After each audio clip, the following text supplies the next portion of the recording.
मेरठ में आरएलडी की युवा संसद का आयोजन। जयंत चौधरी ने किया युवाओं को संबोधित। कहा, सत्ता में आए तो करेंगे अग्निवीर को समाप्त। हमारा शुरुआत से यही है संकल्प। जी हाँ, आपको बता दें, मेरठ राष्ट्रीय लोकदल की ओर से आज मेरठ में युवाओं से संवाद किया गया। पार्टी के राष्ट्रीय अध्यक्ष जयंत चौधरी आज मेरठ से लोकसभा चुनाव के लिए शंखनाद करने पहुंचे।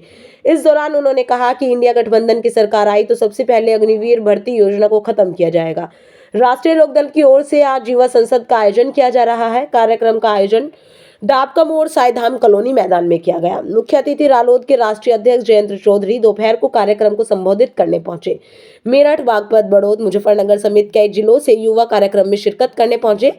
राष्ट्रीय लोकदल के राष्ट्रीय अध्यक्ष जयंत चौधरी ने युवा संसद को संबोधित करते हुए कहा कि देश के युवाओं पर भरोसा करना चाहिए, क्योंकि नया नेतृत्व देश के लिए तैयार करना राजनीतिक लोगों का दायित्व है। उन्होंने कहा कि मेरठ में भी मोदी योगी से ज्यादा काबिल नौजवान हैं। जयंत चौधरी ने युवाओं से 2024 में इंडिया गठबंधन की सरकार बनने का आह्वान किया। साथ ही कहा कि प्रदेश से लेकर देश तक नौजवानों की लड़ाई को लड़ा जा रहा है। कहा कि सरकार बनी तो अग्निवीर भर्ती योजना को सबसे पहले खत्म किया जाएगा। नौजवानों को प्राथमिकता से रोजगार दिया जाएगा। यह कहाँ का कानून है कि 21 साल की उम्र में आप वोट दे सकते हैं, लेकिन विधायक एमपी का चुनाव नहीं लड़ सकते। इंडिया गठबंधन की सरकार बनने पर नौजवानों को भी 21 साल में ही एमपी और विधायक का चुनाव लड़कर नेतृत्व सौंपा जाएगा। उन्होंने कहा कि किसानों को दिल्ली जाने का अधिकार मिलेगा, वह संसद में अपनी बात रख सकेंगे। उन्होंने कहा कि हमारी विपक्ष मजबूत है और ताकतवर है, इसलिए हमें भी उनका 2024 में मुकाबला पूरी ताकत के साथ करना है और युवा शक्ति में वह ताकत मौजूद है। वो दरी बिछाने तक और भीड़ जुटाने तक सीमित रहते हैं। मंच पे उनको कई बार चढ़ने भी नहीं दिया जाता। तो मुझे खुशी हुई मुझे कि लोकदल का एक प्रयास हुआ।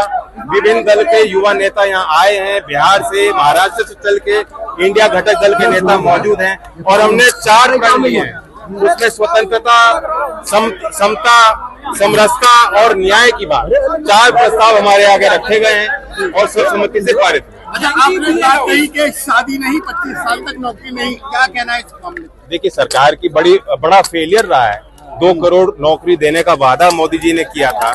अब 70-71 हजार को जो है चिट्ठी बांटते फिरते हैं, बड़ा मेला करते हैं, सरकारी पैसे से आयोजन होते हैं और जताया जाता है नौजवानों को देखो बड़ा काम हो गया। तो हम 2 करोड़ नौकरी का हिसाब लेने के लिए नौजवानों को प्रेरित करना चाहते हैं। अब नौकरी नहीं लगेगी तो लोग जानते हैं, पहले लोग जब शादी करते थे लोग देखते थे उसकी संपत्ति कितनी है, उसकी खेती कितनी है। अब लोग देखते हैं कि बच्चे की नौकरी लगेगी नहीं लगेगी। तो जब नौकरी नहीं लगेगी तो शादियां नहीं होंगी। तो व्यंग में वो बात कही गई। बिल्कुल, वो हमारा शुरुआत से संकल्प है। डे 1 से हमने विरोध अग्निवीर का किया। बिहार में बढ़ चढ़ कर वहाँ आंदोलन हुआ। यूपी के अलग अलग क्षेत्रों में मैं गया, युवाओं की हमने पंचायत आयोजित की और विरोध को जताया, लेकिन सरकार नहीं मानी।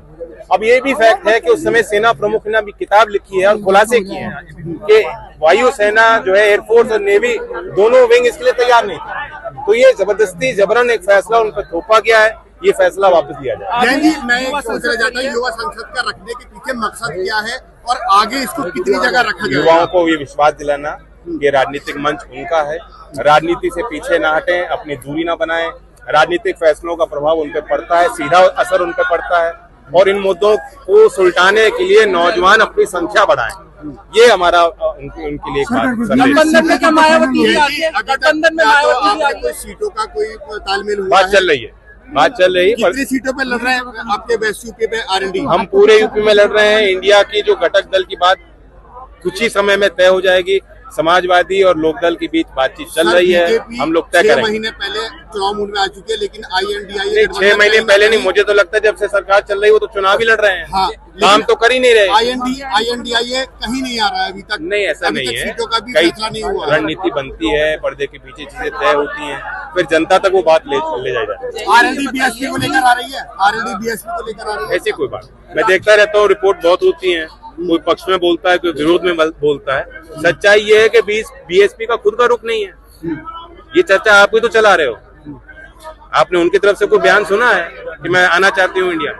अयोध्या में उद्घाटन होने वाला मंदिर का, बीजेपी वाले कार सेवक हो या संसद के जितने भी लोग घर घर जा रहे हैं। आपने ये संसद करी है और आपका भी युवाओं का एक टारगेट। देखिए, वो अलग चीज है, ये अलग चीज है। धार्मिक तौर पे सबको आजादी है और सबकी अलग अलग मान्यता भी है, कोई एक विचार है देश में नहीं, सब अलग अलग विचार के भी लोग देश में रहते हैं, सबका सम्मान। आपको बुलाया गया, आप जाएंगे तैयार क्या? हो रहा है एक नहीं, ये तो उनको बताना चाहिए कि हिंदू वोट बैंक क्या वो बनाना चाहते हैं, क्या वो अलाउड है क्या आपको बुलाया गया? आप जाओगे? देश के संविधान में, क्या वो उसकी अनुमति उनको है? आपका जाएंगे? काउंटर ये बुलाया? पहली बार मैं देख रहा हूँ कि मंदिर के जो है प्राण प्रतिष्ठा पे भी कार्ड छपे हैं और न्योता दिया जाए और लोगों से पूछा जाए क्या आप इनवाइटेड हैं कि नहीं। भाई मंदिर और धार्मिक संस्था पे वो जाता है जिसके मन में श्रद्धा है या जो जाना चाहता है। राम मंदिर को लेकर काउंटर क्या है आरएलडी का और गठबंधन? हम क्यों मंदिर का काउंटर हम क्यों करेंगे? जो मंदिर को मानते हैं उनका भी सम्मान आरएलडी में, वो भी आरएलडी में है। और जो गुरुद्वारे में जाते हैं या मदरसे में जाते हैं या चर्च में जाते हैं या कहीं नहीं जाते, जो नास्तिक विचार के वो भी तो कहीं है देश में, उनकी संख्या बहुत बड़ी संख्या है। अच्छा, गठबंधन में समाजवादी पार्टी के साथ आपका है यूपी में जी विधानसभा को लेकर, बिल्कुल है।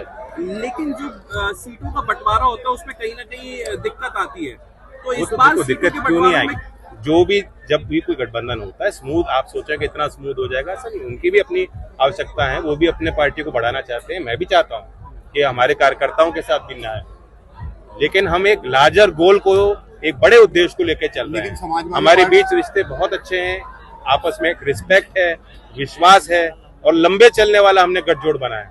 जब हमने समाजवादी गठजोड़ पार्टी बनाया था बड़े पहले दिन भाई से मैं कह रहा हूँ कि एक दौर था, अब वो दौर समाप्त हुआ, अब हमें और उनको मिलकर एक नया दौर बनाना है, ताकि चौधरी चरण सिंह जी की जो विरासत, आदरणीय मुलायम सिंह जी, चौधरी अजीत सिंह जी जो उनका नेतृत्व था, उसे जनता के बीच दोबारा उसे जिंदा रखना है और उसे मजबूत करना है। आरएलडी पश्चिम में ही रहेगी या पूरी यूपी में जाएगी? मैं कह रहा हूँ इंडिया की लड़ाई साझी लड़ाई पूरे देश में। आज हमने यहाँ आयोजन किया, हम अगला पड़ाव आगरा में करेंगे और हमारी अपील है कि इंडिया घटक दल इस तरह के आयोजन दूसरे राज्य में भी करे।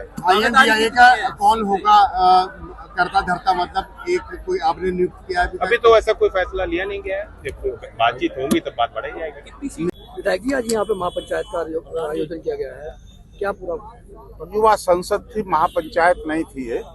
युवाओं को भी जागरूक होना चाहिए, उनके क्या अधिकार हैं, क्या कर्तव्य हैं, किस तरह से उनको आगे लीडरशिप देनी है, किस तरह से देश हित और समाज हित के बारे में सोचना है। आज उस तरह का प्रोग्राम था और आपने देखा कि बुजुर्गों को थोड़ा अलग रखा गया और युवाओं के ही विचार सामने आए। इस तरह से इन नौजवानों को ये मालूम है कि भाई किस तरह इस देश को आगे बढ़ाना है, क्या इस देश के हित में हो रहा है। जो चुनी हुई सरकार है, क्या वाकई इस देश के सर्वहारा के और गरीब और समाज के आखिरी छोर पर रहने वाले लोगों को न्याय दे पा रही है, उनके हित की बात कर पा रही है।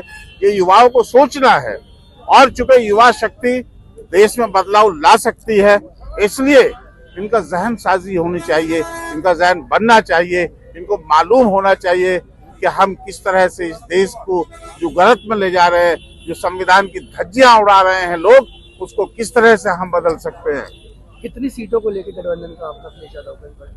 देखिए अभी तो न तो मेरे स्तर की बात है ये, लेकिन मेरा यकीन है, मुझे अपने नेताओं से उम्मीद है, अखिलेश यादव साहब से भी और जयंत चौधरी साहब से भी, कि हमारा जो भी सीटों का बंटवारा होगा उसमें कोई दिक्कत नहीं आएगी। हम बहुत ही आसानी के साथ, बहुत ही तारतम्य के साथ अपनी सीटों का बंटवारा भी कर लेंगे और चुनाव भी जीतेंगे। 2024 की क्या तैयारी है? 2024 में देखिए एक भी कोई ऐसी उपलब्धि नहीं है इस सरकार की जिसको ये गिनवा सके, जो जनहित में हो, जो सर्वहारा के हित में हो, जो गरीब और किसान के हित में हो। किसानों के खिलाफ 3 काले कानून लाए, उन्हें वापस लिया, लेकिन एक जब डिक्टेटरशिप जहन में आ जाती है लोगों के, अगर इनको तीसरा चांस मिलता है तो उन कानूनों को भी दोबारा से लागू करने का काम करेंगे।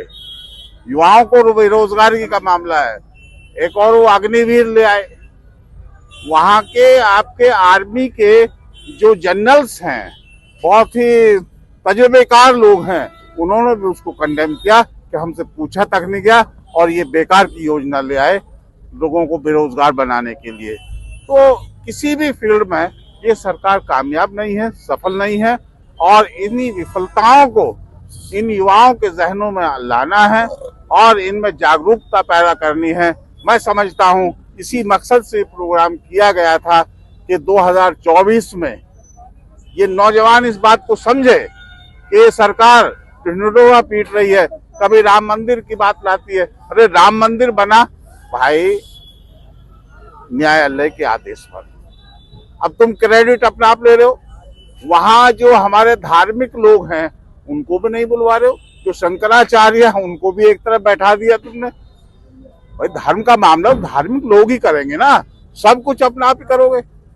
तो ये किसी सेकुलर देश के, किसी धर्म निरपेक्ष देश के राजा का काम नहीं है कि इस तरह के काम करें। तो मैं तो यही कहता हूं कि युवाओं को जागरूक होना चाहिए और जो जनहित में कार्य हैं सरकार को उनको भी जांचना चाहिए, जो जनहित के खिलाफ काम है उनको भी जांचना चाहिए, समझना चाहिए। सरकार चुनी जाती है लेकिन उसका परीक्षण भी होता है कि अगर वो सही काम कर रही है तो सही है, नहीं है तो उसको हटाओ।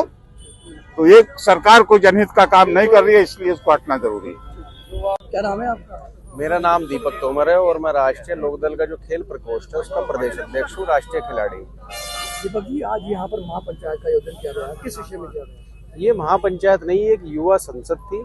हमारे माननीय जयंत चौधरी जी के निर्देशन में इस युवा संसद का युवाओं से संवाद करने का एक बड़ा कार्यक्रम रखा गया था, क्योंकि आज देश में ऐसे पहले ऐसे सांसद जयंत चौधरी जी हैं जिनके प्रति युवाओं का रुझान सबसे ज्यादा है। किस तरीके को युवाओं को आप विकसित करना चाहते हैं?